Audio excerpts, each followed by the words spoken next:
सोचिए आप पहाड़ों के बीच किसी सुंदर झील घूमने के लिए गए हैं और अचानक आपको वहां पर कई सारे नर कंकाल दिख जाएं, तो क्या करेंगे आप? हिमालय की रूपकुंड झील की कहानी कुछ ऐसी ही है। साल 1942 में यहाँ पर ब्रिटिश के फॉरेस्ट गार्ड के सैकड़ों नर कंकाल मिले थे। इस दौरान झील पूरी तरह मानवों के कंकाल और हड्डियों से भरी हुई थी। इतने सारे कंकालों और हड्डियों को देख ऐसा आभास होता था कि शायद पहले यहाँ पर जरूर कुछ न कुछ बहुत बुरा हुआ था।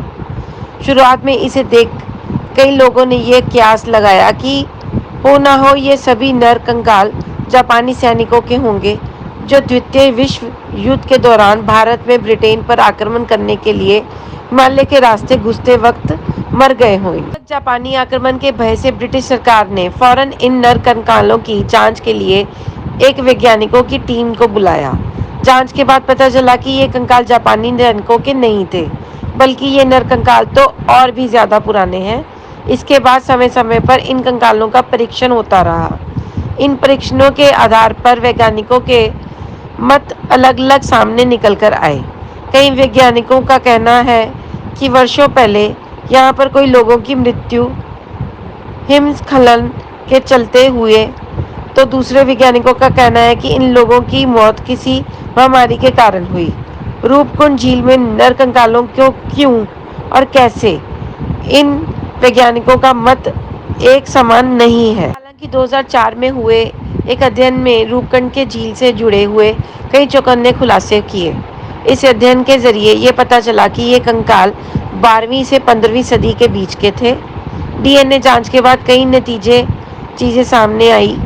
यह भी पता चला कि इन कंकालों का संबंध अलग अलग भौगोलिक जगहों से था। अंत में वैज्ञानिकों ने बताया कि काफी समय पहले इन लोगों की मृत्यु किसी भारी गेंद जैसे आकार की चीजों का सिर पे गिरने से हुई थी। कुछ जानकर आश्चर्य होगा कि हिमालय पर्वत पर रहने वाली महिलाओं के एक प्रसिद्ध लोकगीत में एक माता का वर्णन आता है।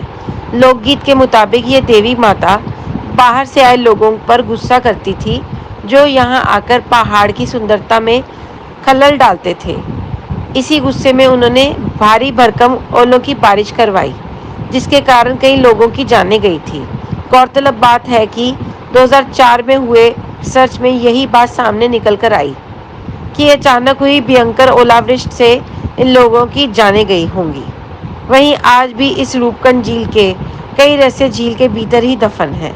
झील में प्रवेश करने पर सख्त प्रतिबंध है। लोगों का कहना है कि यहाँ पर अक्सर कई सारी रहस्यमय घटनाएं होती हैं। Subscribe to our YouTube channel News DNN by clicking the bell icon. Don't forget to like, comment and share.